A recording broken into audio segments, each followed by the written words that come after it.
Hello students, welcome to MGM Educations। ଦେଖ ପିଲାମାନେ ଆମେ ଟିକେ ଭାରତରେ ସୁଲତାନ ଯୁଗର ଉତ୍ପତ୍ତି ହେଲା ପରେ କେମିତି ତାର ଗ୍ରୋଥ ହେଇଥିଲା ତାର ଗୋଟେ କ୍ରୋନୋଲୋଜିକାଲ ଅର୍ଡର ଧାରାବାହିକ ହିସାବରେ ଅଧ୍ୟୟନ କରିବା ଜରୁରୀ। ପାଠକୁ ଠିକ ସେ ବୁଝିପାରୁଛି ବୋଇଲେ ଏ ଜାଣିବା ଜରୁରୀ। ଆଉ ଗୋଟେ ବର୍ଷ ପିଲାମାନେ ପରୀକ୍ଷାରେ କ୍ୱେଶ୍ଚିନ୍ଟା ବି ଆସିଥିଲା, ରାଇଟ୍?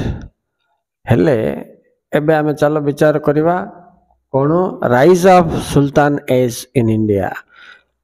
ଭାରତରେ ସୁଲତାନ ଯୁଗର ଉତ୍ପତ୍ତି ଓ ବିସ୍ତାର। ଦେଖ ପିଲାମାନେ, ଯେଉଁମାନେ ଚ୍ୟାନେଲକୁ ନୂଆରେ ଆସିଛ ଚ୍ୟାନେଲଟି ସବସ୍କ୍ରାଇବ କରିନିଅ ପିଲାମାନେ, ତୁମକୁ ଅଧିକାଂଶ ତଥ୍ୟ ଏମିତି ମିଳିଯିବ ଇତିହାସ, ପଲିଟିକାଲ ସାଇନ୍ସ ସବୁ ସବଜେକ୍ଟର। ଓକେ, ଆଚ୍ଛା, ଏବେ ମୁଁ କ'ଣ କହିବା ପାଇଁ ଚାହୁଁଛି ଯେ ଇଏ ସୁଲତାନ ମଧ୍ୟଯୁଗର କଥା, ମାନେ ଏମାନେ ପ୍ରାୟ 300 ବର୍ଷ ଭାରତକୁ ଶାସନ କରିଥିଲେ। 1206ରୁ 1505, ମାନେ 300 ବର୍ଷ ଅଛି। ଆଚ୍ଛା, ଯେତେବେଳେ ଏମାନଙ୍କର ଶାସନ ଆରମ୍ଭ କେବେ ହେଇଥିଲା ଇଣ୍ଡିଆରେ ସେ ବିଷୟ, ପ୍ରଥମେ କେମିତି ଇସଲାମ ମାନେ ଭାରତ ଭିତରକୁ ଆସିଥିଲେ ସେଠୁ ମୁଁ ଆରମ୍ଭ କରିବି। ଦେଖ, ପ୍ରଥମେ ମହମ୍ମଦ ବିନ୍ କାସିମ, ଯିଏକି, ରାଇଟ୍, ମୋ ନାଁ ଯାକ ଲେଖିଛି ପିଲାମାନେ ଟିକେ ବୋର୍ଡରେ ଦେଖ।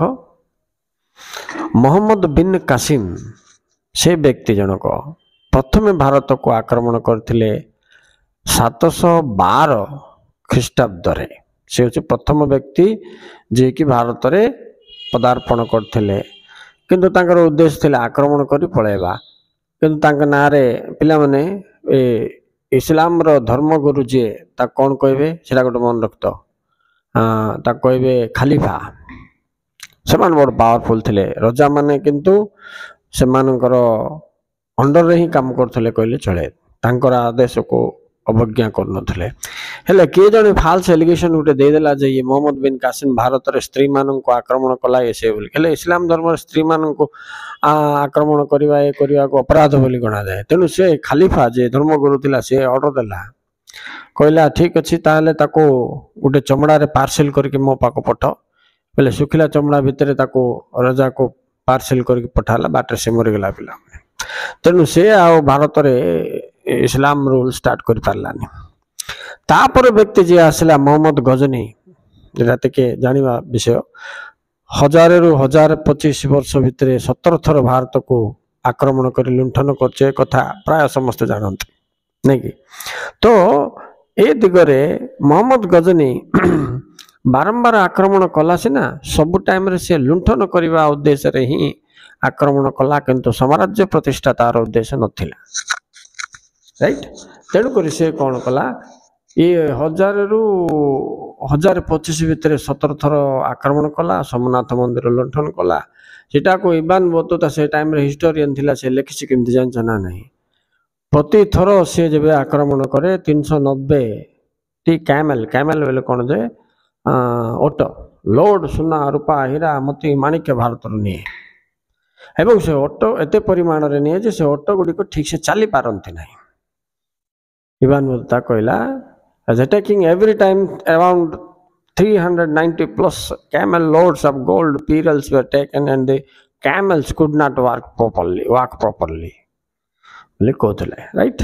ତାପରେ ଆଇଲା ମହମ୍ମଦ ଘୋରୀ।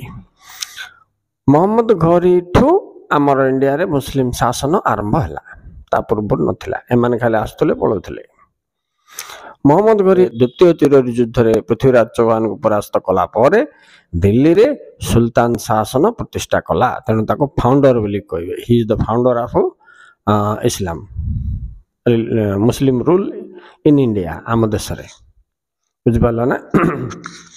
ଆଚ୍ଛା, ସେ 1193ରୁ ପାୱାରକୁ ଆସିଲା।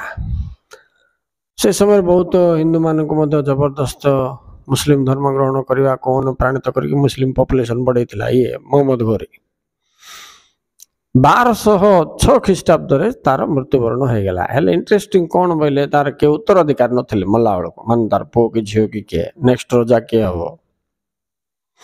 ତେଣୁ ତାର ଗୋଟେ ବିଶ୍ୱସ୍ତ ସେନାପତି ଥିଲା କୁତୁବୁଦ୍ଦିନ ଆଇବାକ, ତାକୁ କ'ଣ କରାଗଲା ନେକ୍ସଟ ରାଜା କରାଗଲା। ହେଲେ ସେ ମଧ୍ୟ ବହୁତ ଦିନ ପର୍ଯ୍ୟନ୍ତ ସେ ତାର ଦାସ ଥିଲା, ମାନେ ସେବକ, ଏତେ ବିଶ୍ୱସ୍ତ ଥିଲା। ତେଣୁ ନେକ୍ସଟ ଯେତେବେଳେ ସେ ପାୱାରକୁ ଆସିଲା କିଏ କୁତୁବୁଦ୍ଦିନ ଆଇବାକ, ସେଠୁ ଦାସ ବଂଶ ଆରମ୍ଭ ହେଲା ବୋଲି କହିଲେ। ଆଚ୍ଛା, ତ ଇଏ ମଧ୍ୟ ବେଶୀ ଦିନ ତିଷ୍ଠିଲାନି ପିଲାମାନେ।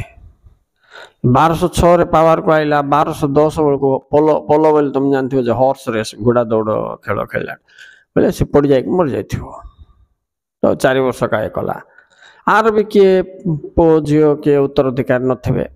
ତେଣୁ ଇଏ ଗୋଟେ ପିଲାକୁ ଉଠେଇକି ଆଣିକି ପୋଷିକି ରଖିଥିଲା। ପରେ ସେ ୟଙ୍ଗ ହେଲା ପରେ ତାକୁ ସବୁ ଟ୍ରେନିଂ ଦେଇକି ସେନାପତି କରିଥିଲା ଇଲତୁତମିଶ ତା ନାଁ।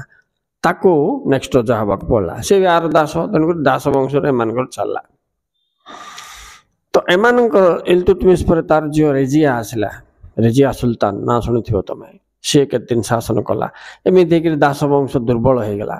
ଦାସ ବଂଶ ଦୁର୍ବଳ ହେଇଗଲା ପରେ ଆଉ ଗୋଟେ ମୁସଲିମ ବଂଶ ଭାରତରେ ମୁଣ୍ଡ ଟେକିଥିଲା। ସେ ହେଉଛି ତୁମର ତୁଗଲକ ବଂଶ। ତାଇଁରେ ତମେ ଶୁଣିଥିବ ଗୋଟେ ପାଗଳ ରଜା ଅଛି ନା, ମହମ୍ମଦ ବିନ୍ ତୁଗଲକ ବିଷୟରେ ତମେ ଜାଣିଥିବ। ସେ କେବେ ଦେଖ କ୍ଷମତାକୁ ଆସିଛି 1236 ପରେ ସେ କ୍ଷମତାକୁ ଆସିଛି, ରାଇଟ। ଆଚ୍ଛା, ଇଏ ବ୍ୟକ୍ତିର ପତନ ହେଲା। ଆକୁ ତୁଗଲକ ବଂଶ ବୋଲିକି ନା ଦେଲେ। ଆର ଯେ ସମୟ ଚାଲିଲା ପରେ ତୁଗଲକ ବଂଶର ପତନ ପରେ ଖିଲଜି ବଂଶ ଆରମ୍ଭ ହେଲା। ଆଉ ଖିଲଜି ବଂଶରେ ସବୁଠୁ ପାୱାରଫୁଲ ରଜା ଥିଲା କିଏ? ଆଲାଉଦ୍ଦିନ ଖିଲଜି। ପିଲାମାନେ ଏଇ ଆଲାଉଦ୍ଦିନ ଖିଲଜିର ମଧ୍ୟ ବଜାର ନୀତି ଗୋଟେ ପରୀକ୍ଷାରେ ବାରମ୍ବାର ବାହାରି ଆସୁଛି। ଏ କୋଶ୍ଚିନ୍ଟା ପ୍ରାୟ ପିଲାମାନଙ୍କ ପରୀକ୍ଷା ପାଖରେ ନଜରକୁ ଆସିବନି।